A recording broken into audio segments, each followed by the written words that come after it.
हे आपल्यासाठी महत्वाचे आहे. आणि म्हणूनच पहिला आणि दुसरा स्कंद हा भगवंतांचा चरण. देवाची पूजा करताना आपण डोक्यावर मस्तकावर फूल ठेवतो. हा आपण गजरा डोक्यात माळतो, बरोबर आहे. पण तुम्हाला सांगितलं डोक्यावर फूल ठेवायचं, चालत जा, वावरा, दिवसभर वावरा. माळणं वेगळं आणि डोक्यावर ठेवणं, मस्तकावर ठेवणं हे वेगळं. कसं काय देवाने धावायचं इकडे तिकडे भक्तांसाठी डोक्यावर फूल घेऊन? माझ्या या भक्तांनी डोक्यावर फूल घेतलंय, ठेवलंय, मग त्यांनी अर्पण केलंय म्हणून ते सांभाळायला नको का? त्या भक्ताचा अनादर मी कसा करू? नका ना, चरणावर वाहा ना. त्याच्या मस्तकावर असं काही गंध लावायचं, असं काही हळद कुंकू लावायचं की ते सगळं त्या देवीच्या डोळ्यात गेलं पाहिजे, देवाच्या डोळ्यात गेलं पाहिजे, की त्याला तुम्ही काय करता हे दिसूच नाही. तुम्हाला हळदी कुंकूला गेल्यानंतर इतकं हळद कुंकू लावलं की तुम्हाला त्रास होतो की नाही? लगेच तुम्हाला आपण सुटून टाकतो, डोळ्यात जातो ना, ते त्रास होतो. देहे ते देवे, मग इतकं हळद कुंकू का लावता तुम्ही? हार गळ्यात घाला, चरणावर वाहा हळद कुंकू, अक्षता चरणावर. अशा आम्ही फेकणार, तुमच्या अंगावर असं फेकलं तर चालेल का तुम्हाला? अर्पण भाव पाहिजे, समर्पणाची कल्पना आहे. म्हणून पहिला आणि दुसरा स्कंद हे चरण आहे. तिसरा आणि चौथा स्कंद या त्यांच्या जांघा आहेत. पाचवा स्कंद भगवंतांची नाभी आहे. नाभी हे महत्वाचं केंद्र आहे, देहासाठी सुद्धा महत्वाचं आहे. ज्या नाभी कमळातूनच ब्रह्मदेवांची उत्पत्ती झाली भगवान विष्णूंपासून, ज्या नाभीमध्येच आपलं सूर्यचक्र आहे, ते ऍक्टिव्हेट झालं तर आपल्या अन्नाचं पचन छान होतं, सगळा देह एनर्जी राहते. म्हणजे नाभी फार महत्वाची आहे. मध्य भाग आहे देहाचा, सगळ्या देहाला सावरून धरणारा वरचा भाग आणि खालचा भाग यांना जोडणारा ही नाभी फार महत्वाची आहे. त्यानंतर सहावा स्कंद हे भगवंतांचं वक्षस्थळ आहे. सातवा आणि आठवा स्कंद हे भगवंतांचे दोन बाहू आहेत. नववा स्कंद भगवंतांचा कंठ आहे. विशुद्ध चक्र जिथे आपल्या आहे ते भगवंतांचं स्वरूप आहे. त्यामुळे भगवंत आपल्या कंठात आहे. कंठातून आवाज आला, नामस्मरण कंठातून करायचंय. वैखरी वाणीने तुम्ही कराल आणि सांगाल, बघा जप केला मी इतका, कशासाठी? प्रदर्शन करायचंय. आपल्याला भगवंतावर असलेल्या प्रेमाचं प्रदर्शन नाही करायचं. म्हणजे वैखरी वाणीने जप करू नये असा त्याचा अर्थ नाही. स्तोत्र म्हणताना म्हणाली त्याची व्हायब्रेशन्स आपल्या घरात जातात म्हणून करावी. जेव्हा वैखरी वाणीने करतो आणि मोजतो त्यावेळेला त्याच्याबद्दलचा अहंकार आपला जागा होतो. मी इतकं नाम घेतलं, मी इतका जप केला, हा अहंकार त्या नामाबरोबर येतो. कंठातून ज्या वेळेला होतो त्यावेळेला तो स्वाभाविकपणे होतो, हृदयातून होतो त्यावेळेला तो अजपाजप होतो. म्हणजे काय? प्रत्येक श्वासाबरोबर श्वासागणित होणारा हा जप त्याला अजपाजप म्हणतात. आणि हे कंठातून आणि श्वासातून किंवा हृदयातून होणारा हा जप जास्त महत्वाचा मानला गेलाय. म्हणजे वैखरीने करू नका असं अजिबात म्हणत नाही, कारण ती सुद्धा शुद्ध असणं हे गरजेचं असतं. त्यामुळे वैखरीनेही झाला पाहिजे, पण त्याचा अहंकार मात्र आपल्याला होता उपयोगी नाही. त्यामुळे नववा स्कंद हा भगवंतांचा कंठ आहे आणि विशुद्ध चक्राची जागा आहे. आणि ह्या भगवंतांच्या नवव्या स्कंधाचं श्रीराम अवतारात रूपांतर झालेले, म्हणजे राम अवतार भगवंतांनी त्या नवव्या स्कंधात केलेला आहे. मर्यादा पुरुषोत्तम असं आपण ज्याला म्हणतो, की ज्याला मर्यादा, त्यांनी मानवाच्या अवतारात येऊन आपल्या मर्यादा पाळल्या. कुठेही मानवाच्या मर्यादा ओलांडल्या नाही म्हणून त्याला मर्यादा पुरुषोत्तम राम म्हणतात. त्यानंतर 10वा स्कंध आहे. हा त्यातील दोन भाग आहेत. एक पूर्वार्ध आहे 10व्या स्कंदामध्ये आणि उत्तरार्ध असे 10व्या स्कंदाचे दोन भाग आहेत. हे भगवंतांचं पूर्वार्ध म्हणजे भगवंतांचं मुख आणि उत्तरार्ध म्हणजे भगवंतांचं हृदय. आणि 11वा स्कंद म्हणजे भगवंतांचं ललाट आणि 12वा स्कंद भगवंतांचं मस्तक. सहस्रार चक्र जिथे आहे, जिथे पोकळी आहे आणि तिथे एक चक्र आहे. जे साधू संत असतात ज्या वेळेला त्यांचं निर्माण होतं, कारण ते अवतरित झालेले असतात, त्यांनी अवतार घेतलेला असतो. आपला असतो तो जन्म असतो, पण त्यांचं असतं ते अवतरण असतं. आणि त्यावेळेस ज्या वेळेला ते मरतात त्यावेळेला इथूनच ते बाहेर पडतात. म्हणजे त्यांचे प्राण न बाहेर जातात. मेंदूला टाळू आपण लहानपणी लहान मुलांची भरतो आणि तेल लावून पाण्याने अगदी त्याला लागू नये म्हणून टोपडं घालतो, काळजी घेतो. हळूहळू ते फरक येतं. ती जी पोकळी आहे, ती जी जागा आहे, ती सहस्रार चक्राची जागा आहे आणि त्यामुळे ती फार महत्वाची असते. ज्या वेळेला तुमचं पुत्र, कन्या किंवा पौत्र जे काही असेल ते लहान असतं त्यावेळेला त्याची काळजी घेतो. पण त्यांनी जर काही साधना केली आणि तो पुढे संत पदाला पोहोचले, अवतार म्हणून ते आलेले असले, तर त्यांचा मृत्यू होताना तिथून बाहेर पडतो त्यांचा प्राण. आणि हा जो प्राण किंवा आपण त्याला चैतन्य किंवा आत्मा असं जे म्हणतो ते या देहातनं बाहेर पडतं. म्हणजे नश्वर असलेलं ते शाश्वत तत्व जे आपल्या आतमध्ये आहे ते त्या शाश्वत तत्वामध्ये जाऊन मिळतं, परमात्म्याकडे जाऊन मिळतं. म्हणजे आपण कुठून आलो? परमात्म्याकडून आलो आणि आपल्याला परमात्म्याकडे जायचं आहे. आपलं डेस्टिनेशन काय आहे? परमात्मा हे आपलं डेस्टिनेशन आहे. आणि देहाचं डेस्टिनेशन काय आहे? स्मशानभूमी. कारण तिथे अग्नी दिला जातो. म्हणून स्मशानभूमी हे देहाचं डेस्टिनेशन आहे, आपलं डेस्टिनेशन ते नाही. त्यामुळे देह आला काय आणि गेला काय, काय फरक पडतो? जाईल ना का स्मशानात? कोणी देवो अग्निमा न देवो, काय फरक पडतो? अरे माझा मुलगा अमेरिकेत असतो, तो आला नाही, हे आलं नाही, ते आलं नाही, मला कोणी भेटायला नाही, माझ्या देहाला कोणी बघितलं नाही, अरे त्या देहाची विटंबना झाली. आत्मा एकदा निघून गेल्यानंतर त्या देहाचं काय आहे? खोळ आहे. ही गादीवर घातलेली खोळ असते, त्या गादीला तुम्ही जपता, ती गादी खराब होऊ नये म्हणून. तसं त्या आत्म्याला आपण जपतो त्या देहाच्या माध्यमातून. आत आत आत आतमध्ये तो आत्मा ठेवलेला आहे त्याची काळजी घेण्यासाठी. आणि ते आत्मतत्व म्हणून आपल्याला दिसत नाही असं वाटतं, पण ते आपल्याला जाणवतं. कसं काय जाणवतं? आम्हाला नाही जाणवत. अहो तुमचा श्वासोच्छ्वास चालू आहे म्हणजे तुम्हाला जाणवतं. देव बघितला का कोणी? काय बोलताय बाई, देव कसा दिसेल? देव कधी दिसतो का? अहो तुमच्या हात बसलाय, तुमचा देह चालवतोय, तुमचा प्राण, तुमचा श्वासोच्छ्वास, तुमचं रक्ताभिसरण, तुमची पचन शक्ती, देव करतोय ते कार्य तुमच्या देहात राहून. देव नाही बघितला? सूर्योदय बघता का नाही? तो देव. मग देव नाही असं कसं म्हणू शकतो आपण? देव आहे, तो कुठे आहे हे जाणून घ्यायचंय आणि हे आपल्याला भागवतातून करतो. त्यामुळे आपल्याला हा 12वा स्कंद म्हणजे भगवंतांचं मस्तक, आपण आपलं मस्तक त्यांच्या चरणाशी नेल्यानंतर आपल्या मस्तकामध्ये त्यांच्या चरणात असलेली सगळी एनर्जी प्राप्त होते. या भूमीमध्ये असलेली एनर्जी भूमीवर पाय ठेवल्याशिवाय मिळत नाही. म्हणून अनवाणी पायाने चालायचं. कुठे? लॉनवर, हिरव्या गवतावर. का? तर त्या हिरव्या गवतामध्ये असलेलं जे चैतन्य आहे ते तुमचे पाय खेचून घेतात आणि तुमच्या मस्तकापर्यंत नेतात. अनवाणी का चालायला सांगताय का? हो चाला, अनवाणी चाला. थोडा वेळ तरी चाला, 5 मिनिटं चाला, 10 मिनिटं चाला. दिवसावेळी कुठल्या तरी बागेत जा जिथे तुम्हाला लॉन असेल, मिळेल, गवत असेल, हिरवळ असेल, तिथे जा आणि तिथे थोडा वेळ चाला. आपल्याला 12 स्कंदाचं स्कंद पुराणाने सांगितलेलं विवरण. आता भागवताचा जो परिचय आहे तो आपल्या सगळ्यांना खरं म्हणाल तर आहेच. सांगा बरं मला, तुम्हाला नाहीये भागवताचा परिचय? ध्रुव माहित नाही तुम्हाला? प्रल्हाद माहित नाही? राम माहित नाही? कृष्ण माहित नाही? अहो सगळं माहिती आहे ना मला. मग तुम्हाला भागवताचा परिचय आहे. मग भागवताला घाबरायचं काय कारण आहे? म्हणजे या सगळ्या गोष्टी आम्ही लहानपणापासून ऐकत आलेलो आहोत.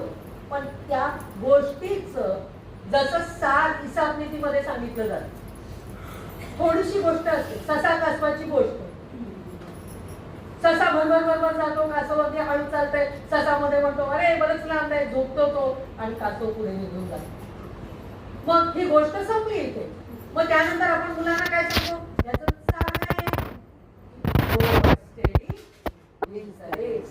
म्हणजे शर्यत जिंकायची असेल तर आपण सातत्याने काम करत राहिलं पाहिजे. केव्हा ना केव्हा तरी आपण ध्येयापर्यंत पोहोचतो.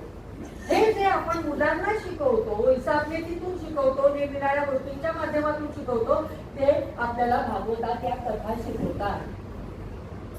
आम्ही या कथा ज्या बघतो त्या अतिशय दुसऱ्या म्हणजे एंटरटेनमेंट म्हणून बघतो, करमणूक म्हणून बघतो. जसं सिनेमा बघतो, जशी सिरियल बघतो. काय त्या ध्रुवाची गोष्ट ऐकायची, गेला मनात निघून, आला पुन्हा.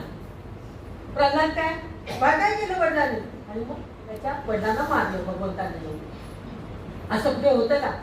असं कोणी येतं का देवदेव कोणी? काही आपलं सांगतात. खोटं आहे, मिथ्या आहे भागवत कथा.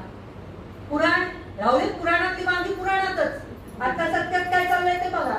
ती नुसती वांगी नाहीये, वांग्याची भाजी करून खा, तुम्हाला छान लागेल. भाजी भाकरी छान लागते ना. मग त्या प्रत्येक कथेचं तत्व काय?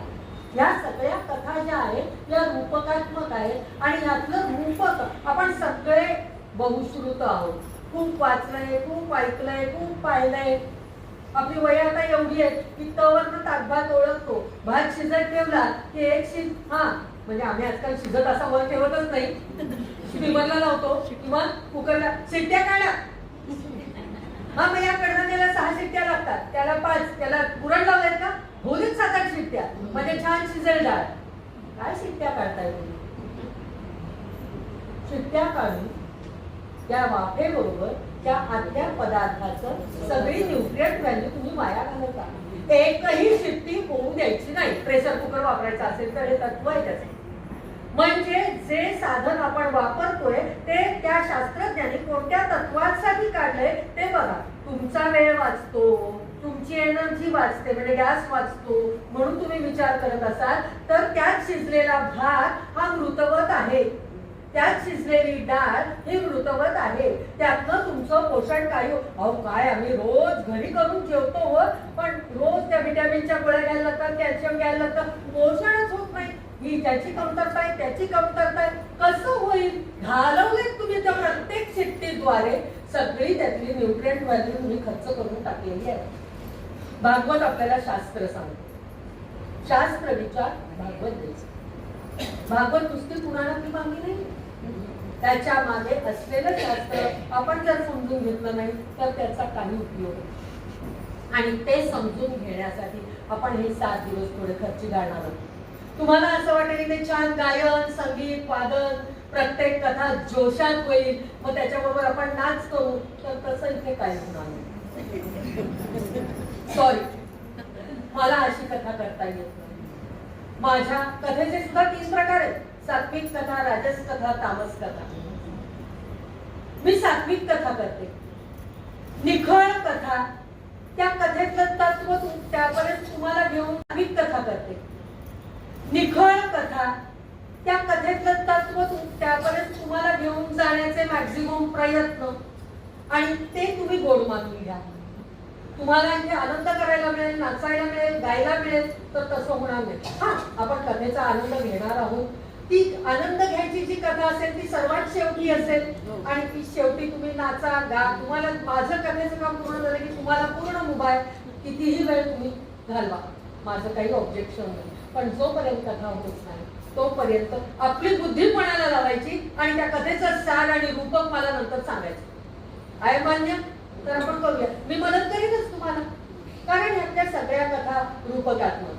आता कुठल्या कुठल्या कथा केव्हा केव्हा काय काय आपल्याला सांगितलंय 12 स्कंदामध्ये त्याचा एक आढावा घेऊया आणि थोडंसं पुढे जाऊया.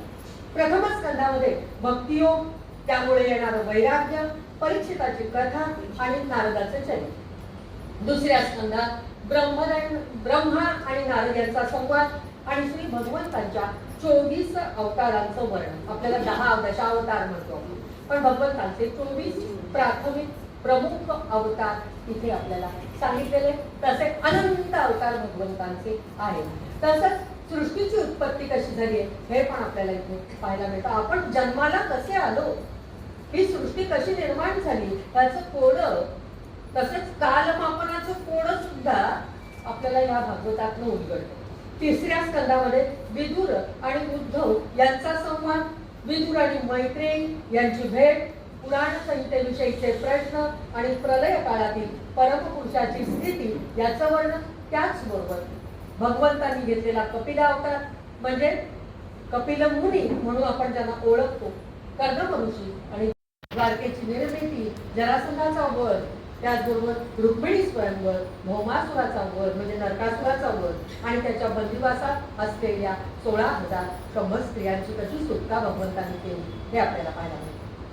11व्या स्कंधामध्ये यदुवंशाचा संहार, भगवान श्रीकृष्ण आणि उद्धव यांचा संवाद अर्थात उद्धव गीता ज्याला म्हटली जाते. आपल्याला सगळ्यांना भगवद्गीता माहिती आहे. भगवंतांनी कुरुक्षेत्रावर, धर्मक्षेत्र कुरुक्षेत्र, ते जे कुरुक्षेत्रावर भगवंतांनी अर्जुनाला सांगितली ती भगवद्गीता आणि निर्वाणाच्या वेळेला भगवंतांनी उद्धवाला सरस्वती नदीच्या किनाऱ्यावर पिंपळपाराखाली जो उपदेश केला उद्धव गीता ही आपल्याला पाहायला मिळते.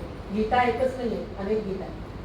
त्यातल्या अनेक गीता आपल्याला ह्या भागवतात पाहायला मिळतात. मगाशी आपण कपिल मुनींचा उल्लेख पाहिला. त्या कपिल मुनींनी देवहूती म्हणजे त्यांच्या आईला जो उपदेश केला त्याला कपिल गीता असं म्हटलं. ऋषभांनी आपल्या पुत्रांना जो उपदेश केला त्याला ऋषभ गीता म्हटलं जातं. अशा निरनिराळ्या गीता अभ्यासणं हे भागवताचं महत्वाचं एक काम आहे. फक्त कथा ऐकणं हे काम नाही. आपण आता कथा ऐकायच्या वयात राहिलेलो नाही आहोत. आता आपण तत्वज्ञानाकडे वळलं पाहिजे. ते तत्वज्ञान अंगी बाणवलं पाहिजे, आचरलं पाहिजे आणि त्याच्यावर आपण चाललं पाहिजे, तर आपण परमात्म्यापर्यंत पोहोचू शकतो. मला पुन्हा जन्म नको अशी जर तुमची इच्छा असेल, पुनरपि जननम पुनरपि मरणम पुनरपि जननी जठरे शयनम असं जर तुम्हाला करायचं नसेल तर भगवंतांच्या तुम्हाला जाऊन मिळायला हवं, सायुज्य मुक्ती मिळायला हवी आणि ती जर मिळवायची असेल तर आपल्याला भागवत धर्माचं आचरण करावं लागेल आणि ते आचरण करण्यासाठी आम्हाला भागवत धर्म काय आहे हे समजून घेतलं पाहिजे आणि ते समजून घेण्यासाठी आम्हाला श्रीमद भागवत महापुराण वाचले पाहिजे. 7 दिवसात तुम्हाला सगळं समजेल असं होईल का हो? तुम्ही लहानपणापासून नर्सरी पासून मुलांना शिकवता किंवा आपण शिकत आलो. आपल्या वेळेला नर्सरी नव्हती, हा भाग वेगळा, पण तरी सुद्धा ग्रॅज्युएशन, पोस्ट ग्रॅज्युएशन, PhD आणि काय काय आम्ही शिकलो तरी आम्हाला सगळं ज्ञान प्राप्त झालं का? कुणी कॉमर्सला गेलं, कुणी आर्ट्सला गेलं, कुणी सायन्सला गेलं. आता तर इतक्या स्ट्रीम्स वाढल्यात की त्याची नावं सुद्धा आपल्याला घेता येत नाही. कुणी इंजिनिअरिंग केलं, कुणी मेडिकलला गेलं, कुणी अमुक केलं, कुणी तमुक केलं, तरी सुद्धा सगळं समजलं का? नाही समजत. मग भगवत तत्व सगळं समजेल का हो आम्हाला? नाही समजणार. त्यासाठी आपल्याला काही तप साधना ही करावी लागेल आणि ही तप आणि साधना म्हणजे श्रीमद भागवत महापुराणाचं पठण आणि श्रवण. 7 दिवस हे त्याला पुरेसे नाहीये. ही फक्त इंट्रोडक्शन आहे. 7 दिवस असं लक्षात घ्या. अनेक कथा आपण त्याच्याकरता बोलतोय. शेवटचा 12वा स्कंध काय आहे? निरनिराळ्या युगांची लक्षणं आहे. त्या युगातील व्यवहार कसा कसा चालतो ते आहे. म्हणजे 4 युग आपण मानतो, सतयुग, त्रेतायुग, द्वापारयुग आणि कलियुग. या 4 युगामध्ये काय काय झालं, त्यांची लक्षणं काय आहेत आणि कसे हे युग निर्माण झाले हे आपल्याला समजायचं असेल तर आपल्याला 12वा स्कंध बघावा लागेल. आपण 12व्या स्कंधापर्यंत पोहोचावं लागेल. राजा परीक्षिताने देहत्याग कसा केला हे आपल्याला बघायला लागेल. त्यानंतर मार्कंडेय मुनींची कथा वाचावी लागेल. त्यावेळेला आपल्याला हे सगळं कळेल. म्हणजे हा 12 स्कंधांचा पसारा अवाढव्य असलेला हा आपल्याला अतिशय थोड्या काळामध्ये दाखवायचा आहे, मांडायचा आहे, समजून घ्यायचा प्रयत्न करायचा आहे. त्यामुळे तुमची साथ मला अतिशय गरजेची आहे आणि ती जर मिळाली तर आपण जास्तीत जास्त तुमच्यापर्यंत पोहोचवू शकण्याची शक्यता निर्माण होईल आणि त्यामुळे तुम्ही रोज सगळ्यांनी कृपया वेळेवर यावं. आपण वेळेवर कथा पूर्ण करू. तुम्हाला वेळेवर घरी जाता येईल, स्वयंपाक पाणी करता येईल याचा शब्द मी तुम्हाला देते. पण कथा मात्र वेळेवर आपल्याला सुरू करायला हवी हे निश्चितच. त्यामुळे कर्मणूक म्हणून या कथांकडे बघू नका. आणि यातनं आपल्याला इथून काहीतरी घेऊनच या 7 दिवसात जायचं आहे, एवढं निश्चित लक्षात ठेवा. आणि ते तुम्हाला 100% मिळेल. जरी अगदी 7च दिवसात आपण कथा करणार असलो तरी याची खात्री मी तुम्हाला देते की तुम्ही इथून या 7 दिवसामध्ये निश्चितपणे काहीतरी घेऊन जाल. बोला गोपाळ कृष्ण भगवान की जय. थोडा गजर करूया आणि पुढे जाऊया. श्री कृष्ण गोविंद हरे मुरारे, हे नाथ नारायण वासुदेव. श्री कृष्ण गोविंद हरे मुरारे, हे नाथ नारायण वासुदेव. श्री कृष्ण गोविंद हरे मुरारे, हे नाथ नारायण वासुदेव. गोपाल कृष्ण महाराज की जय. सत्यम परम धीमहि विज्ञस्वराट तेने ब्रह्महृदायादि कवये मुह्यन्ति यत्सूरयः. तेजो वारिमृदां यथा विनिमयो यत्र त्रिसर्गो मृषा. धाम्ना स्वेन सदा निरस्तकुहकं सत्यं परं धीमहि. पहिल्या चरणाच्या श्लोकाच्या शेवटच्या चरणात त्यांनी आपल्याला सांगितलं की सत्यम परम धीमहि. सत्य ह्याच तत्वाचं आचरण आपल्याला केलं पाहिजे. मला कल्पना आहे की आपल्याला पूर्ण या श्लोकाचा अर्थ कळला नाही, पण श्लोक घेणं हे गरजेचं आहे. संहिता वाचन करणं हे महत्वाचं असतं. श्रीमद भागवत महापुराण करतो त्यावेळेस, पण आपल्याकडे तेवढा वेळही नसतो आणि आपल्याला त्यात गम्यही नसतं, कारण आपल्याला त्यात काही कळत नाही. काय आमची रोजची भाषा नाही ना संस्कृत, त्यामुळे आम्ही जर संस्कृत 18 अध्याय वाचत बसले, स्कंद वाचत बसले इथे संस्कृत मध्ये आणि तुम्ही ऐकत बसलात तर तुम्हाला सगळ्यांना जांभया यायला लागतील. बाई बाई वाचते, कंटाळा येतो असं तुम्ही म्हणाल, म्हणून आपण इथे संहिता वाचन घेत नाही. पण निदान थोडेसे श्लोक तरी रोज उद्धृत झाले पाहिजेत. त्याच्या तरंग लहरी या आपल्या सर्वांवरती पडल्या पाहिजेत, त्या वास्तू घुमल्या पाहिजेत. म्हणून रोज आपण एखाद 2 श्लोक तरी घेणार आहोत. त्यातला हा पहिला मंगलाचरणाचा श्लोक आपण घेतलाय. त्याचा अर्थ असा आहे, या विश्वाचा जन्म परमात्म्यापासून होतो आणि हे विश्व त्याच्याच आधारावर चालतं आणि त्याच्यातच नाहीसं होतं. आपण सगळेजण कदाचित विष्णू सहस्रनाम म्हणत असाल. ओम विश्वम विष्णू वषट्कारो. पहिला शब्द विश्व असा शब्द घेतलेला आहे. विष्णूचं स्तोत्र आहे, पण विष्णू म्हटलं नाहीये, कारण हा विष्णू कसा आहे, सर्व विश्वात व्यापून तो आहे. तुमच्यामध्ये तो आहे, तुमच्यामध्ये, तुमच्यामध्ये, तुमच्यामध्ये, माझ्यामध्ये, चराचरामध्ये, प्राणी मात्रांमध्ये हा आत्मतत्वाने भगवंत राहतो. त्यामुळे हे विश्व म्हणजे त्याचं स्वरूप आहे. आणि मग विष्णू, विष्णू म्हणजे काय, ज्यांनी या विश्वाला व्यापून टाकलं, या विश्वात जो राहतो तो विष्णू, आणि ज्यांनी या विश्वाला व्यापून टाकलं तो विष्णू.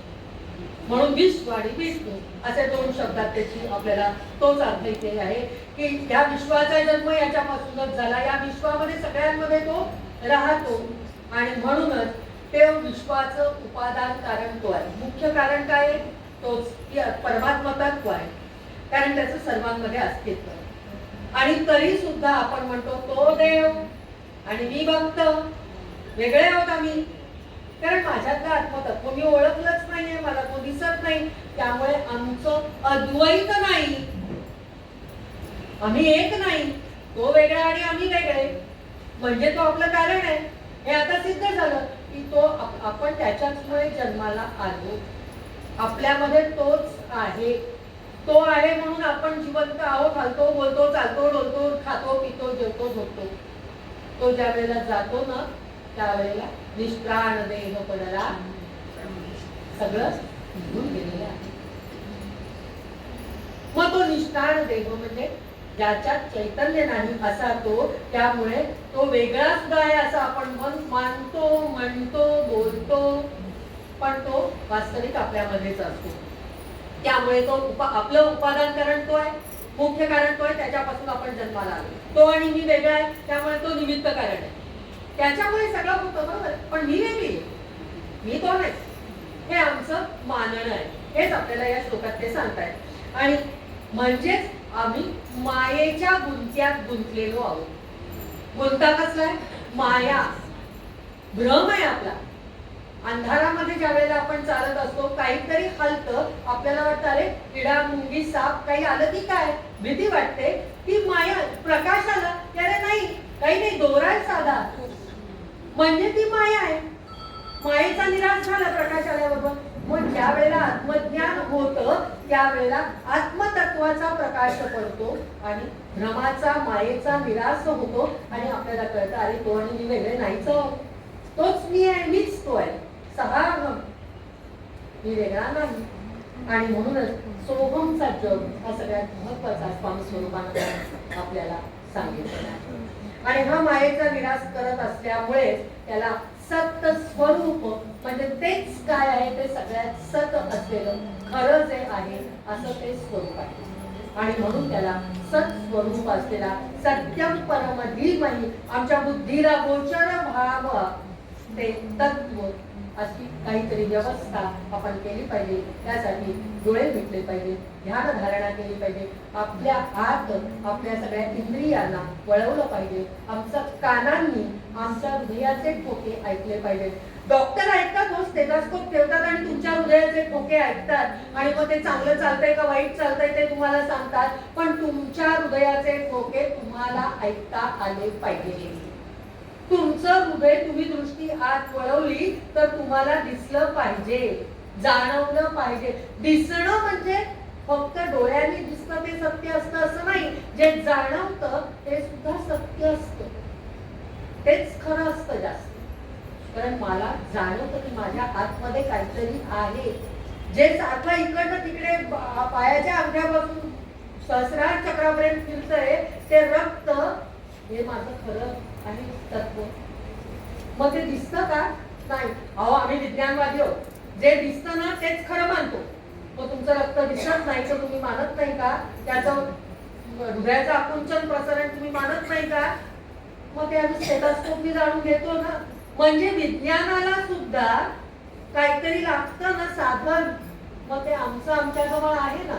आणि म्हणून ते सत तत्व म्हणजे सत स्वरूप हे भगवंतांचं स्वरूप आहे.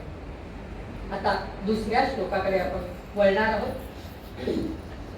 धर्म प्रोज्झित कैतवो निर्मत्सराणां सतां वेद्यं वास्तवमत्र वस्तु शिवदं तापत्रयोन्मूलनम् श्रीमद्भागवते महामुनिकृते किंवा परैरीश्वरस् सद्योरुद्यवरुध्यते प्रकृतिभिः शुश्रूषुभिस्तत्क्षणात्. आता इलिजिबिलिटी असं जे आपण म्हणतो, कुणाला अधिकार आहे? 11वीच्या कॉलेजच्या वर्गात जायला अधिकारी कोण आहे? जो 10वीची परीक्षा पास झालेला आहे तो अधिकारी. त्याच्या वरच्या कॉलेजमध्ये FY, ला वगैरे जर जायचं आहे तर अधिकारी कोण आहे? ज्याची 12वीची परीक्षा पास झालेली आहे तो अधिकारी. जोपर्यंत ग्रॅज्युएशन होत नाही तोपर्यंत नोकरी मिळत नाही. म्हणजे नोकरी मिळायला अधिकारी कोण आहे?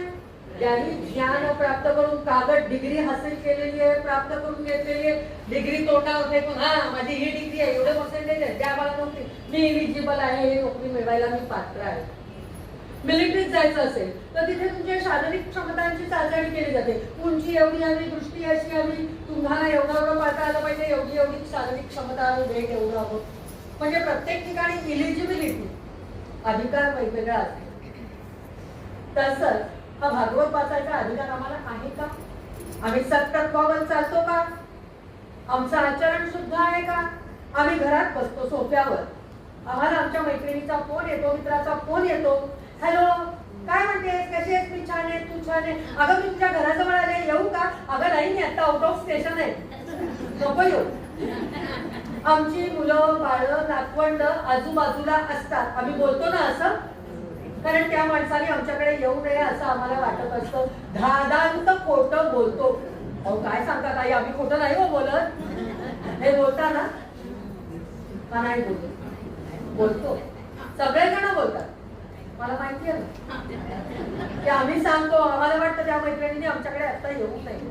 हा ठीक आहे, तुम्हाला वाटतंय त्या मैत्रिणींनी येऊ नये, सांगा. आलं म्हणते जवळ आहे, पण आता मी खूप बिझी आहे का, माझ्याकडे पाहुणे आले तर किंवा मला काही कारणाने तुला भेटणं जमणार नाही, पुन्हा केव्हा आलीस की फोन कर, नक्की आपण भेटू. सांगा ना खरं. फोन आहे म्हणून तुझ्या कुठं बोलावं का, दिसत नाही फोनवर म्हणून, चुकीचं आहे ना. त्यानंतर दुसऱ्याची गाडी बघून आम्हाला मत्सर वाटतो का नाही वाटत, दुसऱ्याची पैठणी बघून आम्हाला लोभ होतो का नाही होत. बाई बाईंच्याकडे कुठं एवढा पैसा आहे, कुठं एवढं पैठणी येते, कुठं एवढी गाडी आली, घोडा आला, हिचं सर एवढं 3 BHK काय करतात ही माणसं. मत्सर वाटतो, द्वेष वाटतो. माझ्याकडे नाही ते दुसऱ्याला मिळालं की त्या दुसऱ्याचा राग येतो, मत्सर वाटतो, द्वेष वाटतो. मग इथे तर आपल्याला दुसऱ्या चरणात ते सांगतायत, धर्म काय आहे, निर्मत्सराणां सतां. कुणी भागवत ऐकावं, कुणी वाचावं, जे निर्मत्सरी आहेत त्यांनी ऐकावं, जे सत्य बोलतात ते ह्या भागवताचे अधिकारी आहेत. आता प्रत्येकाने आपली परीक्षा आपण करायची. आपण निर्मत्सरी आहोत का, द्वेष, राग, लोभ, मोह हे आमच्याकडे आहेत का दुर्गुण, सत्य आम्ही बोलतो का, तर आम्ही ह्या भागवताच्या श्रवणाचे, पठणाचे अधिकारी आहोत. चला उठा, आपली आपली परीक्षा झाली, आपण काय अधिकारी नाही. पण भगवंत मात्र अतिशय कन्माळू, दयाळू, मायाळू, आपल्याबद्दल इतकं प्रेम आहे त्यांना. अरे माझ्या लाडक्या भक्तांनी इच्छा केली की भागवत ठेवायचं आणि त्यासाठी सगळे आम्ही भागवत ऐकायला जमलोय. भगवंत म्हणतात भागवत ऐकायची इच्छा झाली आहे ना, मग तुम्ही जरी हे सगळे दुर्गुण तुमच्याकडे असले तरी जर तुम्ही इच्छा करत असलात आणि तुम्ही या सभागृहात येऊन बसला असलात, तुम्ही तुमचं एक पाऊल पुढे टाकलं असलं तर मी 100 पावलं पुढे येतो आणि तुमच्या सगळ्यांच्या हृदयात बसतो आणि तुम्हाला शुद्ध करून टाकतो. पण अट एकच आहे, हा हॉल सोडून जाताना भगवंतांना वचन देऊन जायचं की याच्या पुढे आम्ही असत्य भाषण करणार नाही, आम्ही कुणाचाही राग, द्वेष, मत्सर करणार नाही. हे वचन भगवंतांना द्यायचं आणि मग इथून जायचं. मग आता आपण इलिजिबल आहोत का, अधिकारी आहोत का या पठणाचं आणि श्रवणाचं. भगवंतांनी तर तुम्हाला अधिकारी मानलेलं आहे आणि ते पुढे आलेले आहेत, तुमच्या हृदयात बसलेले आहेत आणि आता तुम्ही भगवंतांना वचन द्यायचं मानसिक काम तुमचं तुम्ही करायचंय, मला सांगायची गरज नाही. जो तो प्रामाणिकपणे, सत्य आहे ना, त्यामुळे प्रामाणिकपणा आपल्या पोटा आपल्याकडे हवाच ना. आपण आपल्याशी तरी अप्रामाणिक राहू नये. बाहेर तुम्ही काय सांगायचं ते सांगा, पण तुमच्या मनाशी तरी तुम्ही प्रामाणिक राहा आणि भगवंतांना तसं वचन द्या की भगवंता आजपर्यंत झालं एवढं पुढे झालं, आता माझी 50, 60, 70 झाली, आता मी मात्र अशा वाईट मार्गाने जाणार नाही, हे वचन तुम्हाला देतो. कुठल्याही मैत्रिणीला मी असं म्हणणार नाही की मी घराला नाही ये, तू ये पण पुढच्या वेळेला ये असं मी तिला सांगेन. किंवा कोणत्याही मैत्रिणींनी किंवा मित्रांनी साडी किंवा गाडी मोठी घेतली, मोठं घर घेतलं तर मी त्याचं अभिनंदन करीन, त्याचं कौतुक करीन. तुझ्या आनंदात माझा आनंद आहे म्हणून मी आनंदी होईन, मला त्याचा मत्सर वाटणार नाही, असं वचन आपण भगवंतांना द्यावं. पुढे भगवंत म्हणतात निर्मत्सरी, शुद्ध अंतःकरण. ज्यावेळेला आपण निर्मत्सरी होतो ना त्यावेळेला आपलं अंतःकरण कसं होतं, शुद्ध, सोन्यासारखं प्युअर पाहिजे, 100%. 24 कॅरेट पाहिजे, 22 कॅरेट नको, प्लेटिंग नको. वर मुलामा फक्त नको आहे, प्लेटिंगचं खूप वापरून झालं आतापर्यंत. आता ते प्लेटिंग जरा सोडून द्या आणि शुद्धतेकडे कस 100% पाहिजे. खराब पुरा घासलं दगडावरती कळलं पाहिजे, ते पावित्र्य त्या आचरणाचं, त्या वागण्याचं, बोलण्याचं तुमच्या चेहऱ्यावरून, तुमच्या कृतीतून दुसऱ्याला जाणवलं आणि तेव्हा आपण शुद्ध अंतःकरणाचे आहोत असं म्हटलं जातं. शुद्ध अंत असं म्हणते, भावजे असं म्हणते, सासू कसं वागली, दीर कसा वागला, बाजूला टाका सगळं आणि फक्त आता तुमच्या उद्धाराचा विचार करा. तुम्हाला सगळ्यांना व्यावहारिक उद्धार करता येतो. व्यावहारिक उद्धार कसा करता तो? हा केवायसी माहिती आहे ना तुम्हाला? अपडेट करता ना तुम्ही बँकेमध्ये जाऊन? नो युअर कस्टमर असं काहीतरी म्हणतात. कस्टमर बँक म्हणते की नो युअर कस्टमर. आम्ही म्हटलं पाहिजे आम्ही कसे आहोत. Know yourself. स्वतःला जाणून घ्या. आम्ही काय काय करतो? Aadhaar card, PAN card, voter card आहेत की सगळ्यांकडे आमच्याकडे. म्हणजे लौकिकात लागतं ते सगळं आम्ही काढलं, पण पारलौकिकात जे लागतं ते मात्र आम्ही त्याचा विचार केला नाही. मग आता काय कुठलं कारण काढायचं राहिलंय तुमचं? त्याला उद्धार कार्ड असं म्हणतात. ते काढून घ्या लवकरात लवकर. अहो काही कुठल्या ऑफिसमध्ये मिळेल? कुठल्याही ऑफिसमध्ये ते मिळणार नाही. नामाची कास करा. श्रीमद भागवत महापुराण रूपी जहाज नौका तुमच्याकडे आलेली आहे. त्या नौकेत बसा आणि नामाचं वल्ल वलवायला लागा, म्हणजे तुम्हाला उद्धार कार्ड मिळेल आणि भगवंतांपर्यंत तुम्ही जाऊन बसा. तुमचा उद्धार होईल. आणि हा उद्धार आपल्याला करून घ्यायचा आहे. आणि त्यासाठी 10वा स्कंद गोकर्णाने वाचायला सांगितला. आत्मदेव निघून गेला. आत्मदेव निघून गेल्यावर वडील घरातनं गेले की मुलं कशी बेधुंद बेछूट होतात, तसा धुंदुकारी झाला. त्याने आईला मारून टाकलं. आईला मारून टाकलं म्हणण्यापेक्षा परिस्थिती अशी निर्माण केली की आईने घरामागे विहिरीत जाऊन कुणी मागे आणि मुलीला. गोकर्ण हे सगळं बघण्यापेक्षा तिथे यात्रेला निघून गेला. आणि मग आपल्याला धुंदुकारीला मोकळं रान मिळालं. म्हणजे आमच्या पंचेंद्रियांना, कर्मेंद्रियांना मोकळं रान मिळालं की ते बेछूट वागायला सुरुवात करतात. आमच्या आत्मदेवाकडे जर आमचं लक्ष नसेल, आत्मारामाला जर आम्ही विनवत नसू, त्याची ओळख आमची झाली नसेल, तर आमचे डोळे काहीही बघतात. नाक पावभाजीच्या वासाकडे जातं, बटाटा वड्याच्या खिडकी वड्याच्या वासाकडे जातं. पिझ्झा बर्गर खावासा वाटतो, केक आणावासा वाटतो, वाढदिवस साजरे करावेसे वाटतात. 25वे लग्नाची 25वी अॅनिव्हर्सरी काय, 50वी काय आणि 75 काय आणि 60 काय याचे उत्सव करावेसे वाटतात. आम्ही 61 करण्यासाठी असं काय 60 वर्षात आम्ही कर्तृत्व गाजवलं, स्वतःला काय ओळखलं की आम्ही मुलांनी म्हणायला पाहिजे आमची 61 करा.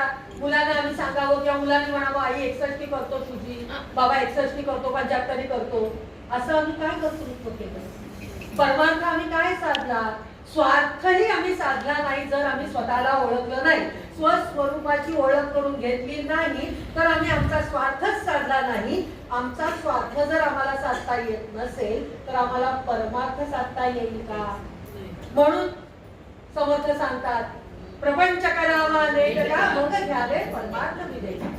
प्रपंच नेटका करायचा म्हणजे काय? देहाचा प्रपंच आधी नेटका करायचा आहे. प्रपंच म्हणजे मुलं बाळ, संसार, अडका, पैसा, हा प्रपंच असं त्यांचं म्हणणं अजिबातच नाही. आमच्या देहाचा जो प्रपंच आहे, त्यात जो आत्माराम राहतो आहे, त्याची ओळख करून घ्या. स्वार्थ साधा, स्वतःला ओळखा की मी कोण आहे, कुठून आलो, कुठे जायचंय. आणि जेव्हा कुठे जायचंय, डेस्टिनेशन मला कळलं ना एकदा की मग कळणारे तिकीट माझ्या खिशातच आहे. कळलंय मला त्या आईकडे जायचंय, परमात्मा तत्वाकडे जायचंय. ती माझी आई आहे, तो माझा बाप आहे. मग मला माझ्या आई वडिलांकडे जायचं असेल तर हा देह सोडताना मला दुःख होईल का? मला आनंद होईल ना? मरण, अरे तेव्हा एकदा मरण येतंय तेव्हा हा देह मी टाकते आणि माझ्या आई वडिलांना बाहेर जाताना आपल्याला होतो ना स्त्रियांना आनंद, आई वडील भाऊ बहीण त्यांना भेटायला जायचंय. मग त्या परमश्रेष्ठ असलेल्या माझ्या परमात्म्याला मी जर भेटायला जाणार आहे, तर मी या देहात कशाला गुंतू? माझी मुलं, माझी बाळं, माझा नवरा, माझी पत्नी, माझं घर, माझं दार, माझा पैसा, माझा अडका, माझी पैठणी, माझा नेकलेस, माझी आणि काही कशाला हवंय हे माझं जन्माचं ओझं? सोडा सगळं. गोकर्णाने आत्मदेवाला सांगितलं. आत्मदेव निघून गेला. त्यांनी आपला स्वार्थ उत्तम साधला, तसा आपल्याला साधायचा आहे. धुंदुकारी बेधुंद झालेला आहे आणि त्याच्या 5 पत्न्या म्हणजे आमची वेश्या त्यांनी आणलेल्या आहेत. वेश्या असं आपण म्हटलं, अरे अरे वाईट वाईट, आमच्याकडे आमच्या वेश्या आहेत. तुमचे डोळे, तुमचे कान, तुमची वाणी, तुमचे हात, तुमचे पाय, हे सगळे तुमच्या वेश्या आहेत. प्रत्येकाकडे या वेश्या आहेत. तुमचे डोळे वाईट दिसतं की ते धावतायत. ही सिरियल बघते, सासू काय म्हणाली, सासरा काय म्हणाला, धीर काय म्हणाला, कुणी कुणाचा खून केला, कुणी कुणाच्या घुशी पडलं. आमचे कान हे आमच्या वेश्या आहेत, त्यांना ताब्यात ठेवा. त्या वेश्याच्या तो आहारी गेला. मग या सगळ्याला पैसा लागतो. डोळे म्हणाले मॉल मध्ये जायचंय, मुख म्हणाले, वाणी म्हणाली हे खायला पाहिजे, जिभेनी रसाने सांगितलं हे खायला पाहिजे, मग पैसा पाहिजे. मग तो पैसा कुठून आणायचा? मग अधर्मानी मिळवा ना पैसा. कोण आलंय बघायला? टेबला खालून घ्या, कारण मला सोफा पाहिजे, वेळ पाहिजे, आमचं पाहिजे, तमकं पाहिजे, सगळं आम्ही घेत बसतो. वेश्यांच्या आहारी गेलो आणि मग त्या वेश्यांनी काय केलं? आम्हाला कर्कचून बांधलं त्यांच्या मोहपाशामध्ये, आणि तरी दुर्गुण जात नाही. मग त्या वेश्याने जर धुंदुकारी असं आहे असं म्हटलं, त्या धुंदुकारीला मारायचा प्रयत्न केला. कारण तो राज्य कोशावर तो दरोडा घालतो, कारण पाहिजे म्हणजे कुठं तरी चोरी लबाडी लाडी लबाडी करायला पाहिजे. तो पैसा भरपूर आणतो. त्या 5 वेश्या तो सगळा पैसा वाटून घेतात आणि त्याला मारतात, तरी तो मरत नाही. मग घरातच एक खड्डा खणतात, त्याला त्या खड्ड्यात टाकतात, त्याच्या मुखामध्ये जळते कोळसे टाकतात आणि वर माती लोटून देतात, आणि हा धुंदुकारी बनतो. मग आम्ही असे मोह पाशात गुंतलेले ज्या वेळेला मरतो ना, त्यावेळेला आमचा जीव आत्मा जो राज्य कोशावर तो दरोडा घालतो, कारण पाहिजे म्हणजे कुठं तरी चोरी लबाडी लाडी लबाडी करायला पाहिजे. तो पैसा भरपूर आणतो. त्या 5 वेश्या तो सगळा पैसा वाटून घेतात आणि त्याला मारतात, तरी तो मरत नाही. मग घरातच एक खड्डा खणतात, त्याला त्या खड्ड्यात टाकतात, त्याच्या मुखामध्ये जळते कोळसे टाकतात आणि वर माती लोटून देतात, आणि हा धुंदुकारी बनतो. मग आम्ही असे मोह पाशात गुंतलेले ज्या वेळेला मरतो ना, त्यावेळेला आमचा जीव आत्मा जो असतो तो वासनांनी लडबडलेला असतो. तो बाहेर जातो आणि तो म्हणतो माझ्या या वासना पूर्ण झाल्या नाहीये. जीवा कर्मयोगे कधी जन्म झाला. आमच्याच कर्मामुळे पुन्हा आम्हाला जन्माला यावं लागतं. तसा तो धुंदुकारी नुसता जन्माला आला नाही, तर अधर्म केलेला असेल तर नरक योनी प्राप्त होते, पिशाच योनी प्राप्त होते. तशी त्याला पिशाच योनी प्राप्त होते. पाण्याबरोबर तीर्थयात्रेला गेलेल्या गोकर्णाला ही बातमी कळते आणि तो आपल्या आई वडील धुंदुकारी या सगळ्यांचं श्राद्ध करतो आणि त्याला असं वाटतं की आता घरी गेलं पाहिजे. तो घरी येतो. बरेच वर्षांनी तो घरी आलाय. जमीन उखडलेली आहे, भिंतीत पोपडे निघालेले आहेत, सगळी दुरावस्था झालेली आहे, कोळिष्टता माजलेली आहे. घरातलीच एक पॉट बाहेर घेतो, खाटलं तिथे टाकतो आणि जमलेला भागलेला तो बाहेर अंगणामध्येच झोपतो. पिशाच धुंदुकारीचं त्याला त्रास द्यायला लागतो. पण हा ज्ञानी आहे, आपल्या कमंडलूचं पाणी घेतो आणि त्या पिशाच्या वर टाकतो आणि विचारतो तू कोण आहेस, मला काय एवढा त्रास देतोय. त्यावेळेला तो सांगतो मी तुझा भाऊ आहे. अरे मी तुझं श्राद्ध केलंय, तू केलं असशील, पण माझी पापच एवढी आहे की मला सद्गती प्राप्त झाली नाही, मला गती मिळवून दे. अरे मी तुला गती मिळवून देतो, पण तू आत्ता दूर जा, आत्ता तुम्हाला त्रास देऊ नको. सकाळी गोकर्ण उठतो. आत्मदेव सूर्योपासक होता.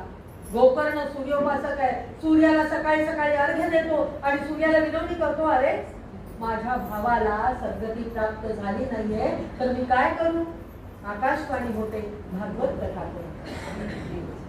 आणि मग ती भागवत कथा करण्यासाठी सगळ्या गावकऱ्यांनी ते ऐकलंय. सगळे गावकरी त्याला मदत करतात, कारण एखादं लग्न करायचं असेल तर सगळ्या नातेवाईकांची मदत लागते. तसंच एखादं अनुष्ठान गोकर्णाला बसायला एक आसन दिलं आणि गोकर्णाने ती कथा केली. आणि ते धुंदुकारीचं पिशाच पूर्वी लाकडी खांब बसायचे घरांना, कल्याण मधल्या लोकांनी ते पाहिले असतील. त्या बांबूला गाठी असतात. आता पिशाच योनीत तो होता, लोकांना दिसत नाहीये, पण गोकर्ण ज्ञानी असल्यामुळे त्याला काही दिसतंय. तो खालच्या गाठीत धुंदुकारी बसतो आणि पहिल्या दिवसापासून कथा सुरू होते. पहिल्या दिवसाची कथा संपन्न होते, ती गाठ फुटते.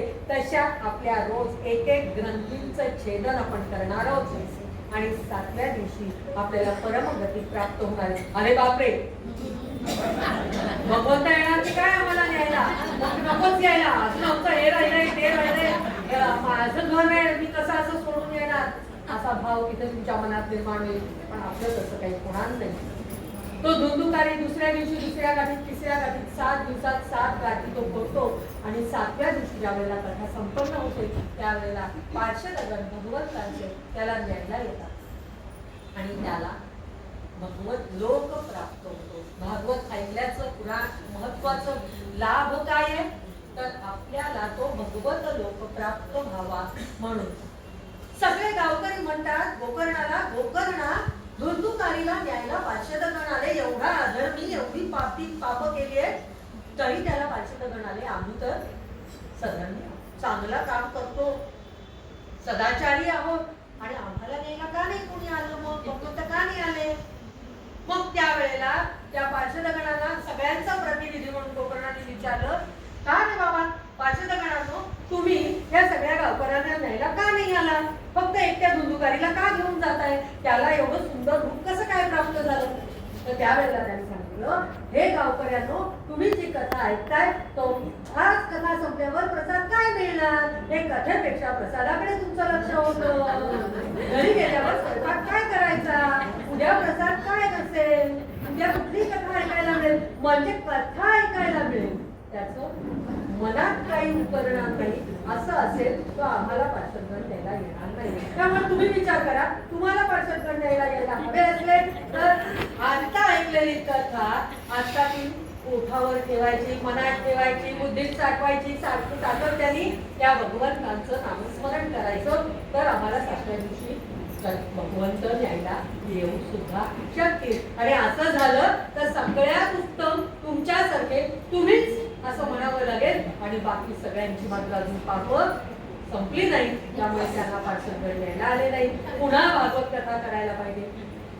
मग गोकर्णाने गावकऱ्यांसाठी पुन्हा भागवत कथा केली आणि त्या गावकऱ्यांनी ही कथा किती लक्षपूर्वक मननपूर्वक ऐकली. 24 तास ते भगवत चिंतनात राहिले आणि फक्त गावकरीच नव्हे तर तिथले सगळे जीवजंतू, चतुष्पाद प्राणी, द्विपाद प्राणी या सगळ्यांना मिळण्यासाठी भगवंतांनी पार्श्वगणांना पाठवलं.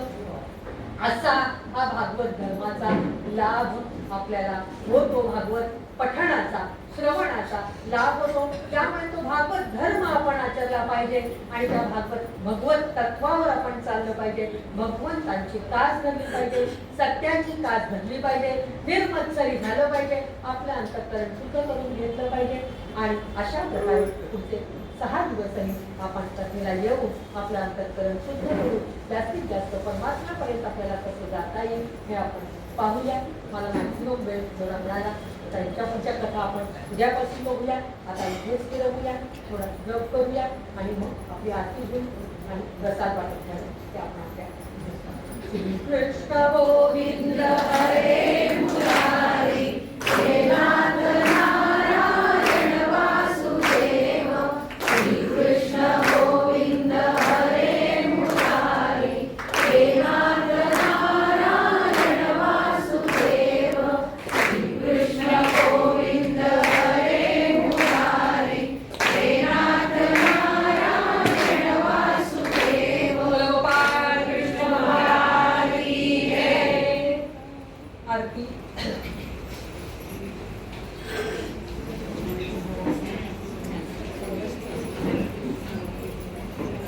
माझ्याकडे एवढेच आहेत, तुम्ही उद्या झेरॉक्स करून आणा आणि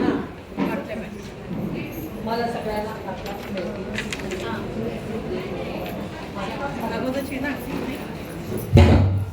एवढं छान की आमच्यासारखी पिढी पहिल्यांदाच ऐकते. तर आजचे आरतीचे यजमान आपले कल्याण सांस्कृतिक अध्यक्ष सुश्रुत वैद्य, सेक्रेटरी अमोल जोशी, खजिनदार दीपक चौधरी आणि मेंबर निखिल उदकर. आणि आजचे प्रसादचे यजमान प्रतिभा बडगुजर यांनी पण एक आरती घ्यायचे. आणि मेघना मस्कर मॅडम, शीला सबनेस मॅडम, आज हे सर्व आपल्या आरतीचे यजमान आहेत.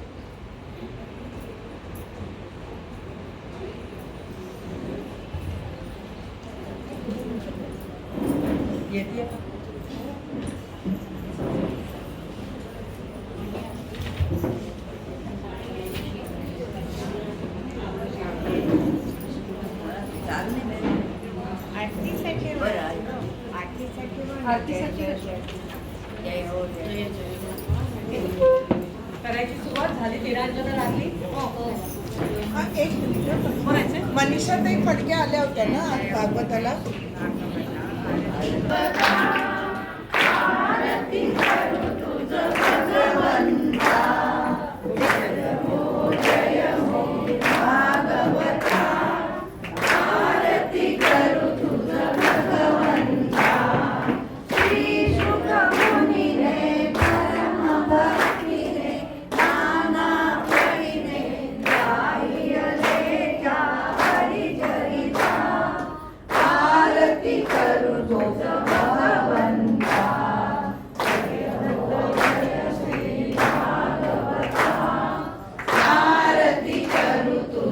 असं म्हणते, बाबजे असं म्हणते, सासू कसं वागली, दीर कसा वागला, बाजूला टाका सगळं आणि फक्त आता तुमच्या उद्धाराचा विचार करा.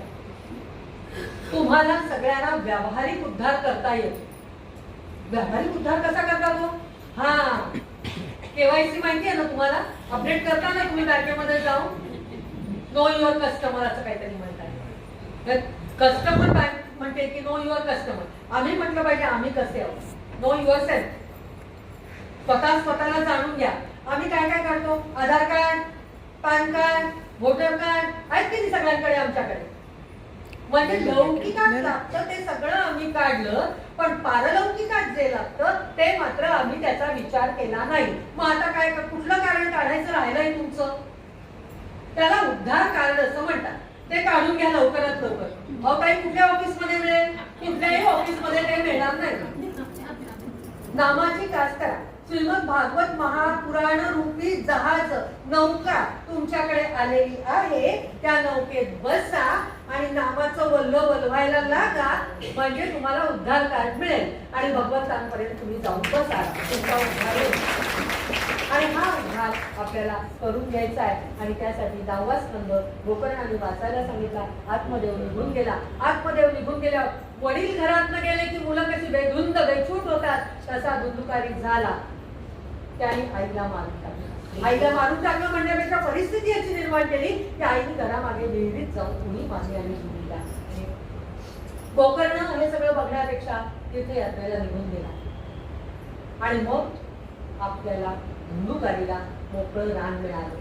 म्हणजे आमच्या पंचेंद्रियांना, कर्मेंद्रियांना मोकळं रान मिळालं की ते बेछूट वागायला सुरुवात करतात. आमच्या आत्मदेवाकडे जर आमचं लक्ष नसेल, आत्मारामाला जर आम्ही विनवत नसू, त्याची ओळख आमची झाली नसेल, तर आमचे डोळे काहीही बघतात. नाक पावभाजीच्या वासाकडे जातं, बटाटा वड्याच्या खिडकी वड्याच्या वासाकडे जातं. पिझ्झा बर्गर खावासा वाटतो, केक आणावासा वाटतो, वाढदिवस साजरे करावेसे वाटतात. 25वे लग्नाची आहे, 25वी अॅनिव्हर्सरी काय, 50वी काय आणि 75 काय आणि 60 काय, याचे उत्सव करावेसे वाटतात. आम्ही 61 करण्यासाठी असं काय 60 वर्षात आम्ही कर्तृत्व गाजवलं, स्वतःला काय ओळखलं की आम्ही मुलांनी म्हणायला पाहिजे आमची 61 करा. मुलांना आम्ही सांगावं किंवा मुलांनी म्हणावं आई 61 करतो तुझी, बाबा 61 करतो, 75 करतो. असं आम्ही काय कर्तृत्व केलं? परमार्थ आम्ही काय साधला? स्वार्थही आम्ही साधला नाही. जर आम्ही स्वतःला ओळखलं नाही, स्वस्वरूपाची ओळख करून घेतली नाही, तर आम्ही आमचा स्वार्थच साधला नाही. आमचा स्वार्थ जर आम्हाला साधता येत नसेल, तर आम्हाला परमार्थ साधता येईल का? म्हणून समर्थ सांगतात, प्रपंच करावा नेटका, मग घ्यावे परमार्थ विवेक. प्रपंच नेटका करायचा म्हणजे काय? देहाचा प्रपंच आधी नेटका करायचा आहे. प्रपंच म्हणजे मुलं बाळ, संसार, अडका, पैसा, हा प्रपंच असं त्यांचं म्हणणं अजिबातच नाही. आमच्या देहाचा जो प्रपंच आहे, त्यात जो आत्माराम राहतो आहे, त्याची ओळख करून घ्या.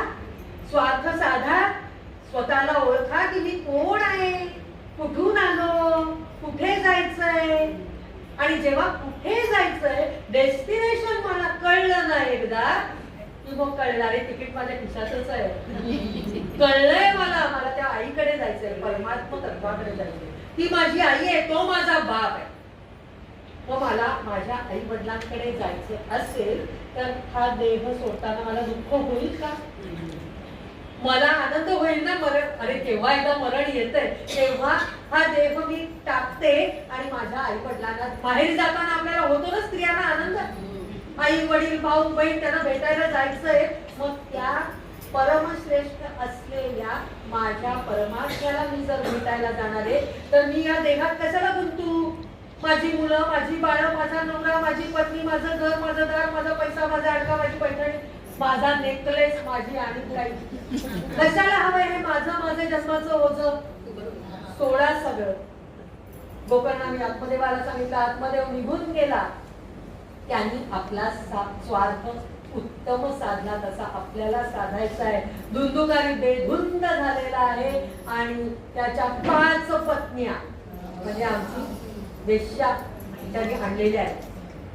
वेश्या असं आपण म्हटलं, अरे अरे वाईट वाईट, आमच्याकडे आमच्या वेश्या आहेत. तुमचे डोळे, तुमचे कान, तुमची वाणी, तुमचे हात, तुमचे पाय, हे सगळे तुमच्या वेश्या आहेत. प्रत्येकाकडे या वेश्या आहेत. तुमचे डोळे वाईट दिसतं की ते धावतायत. ही सिरियल बघते, सासू काय म्हणाली, सासरा काय म्हणाला, धीर काय म्हणाला, कुणी कुणाचा खून केला, कुणी कुणाच्या घुशी पडलं. आमचे कान हे आमच्या वेश्या आहेत, त्यांना ताब्यात ठेवा. त्या वेश्याच्या तो आहारी गेला. मग या सगळ्याला पैसा लागतो.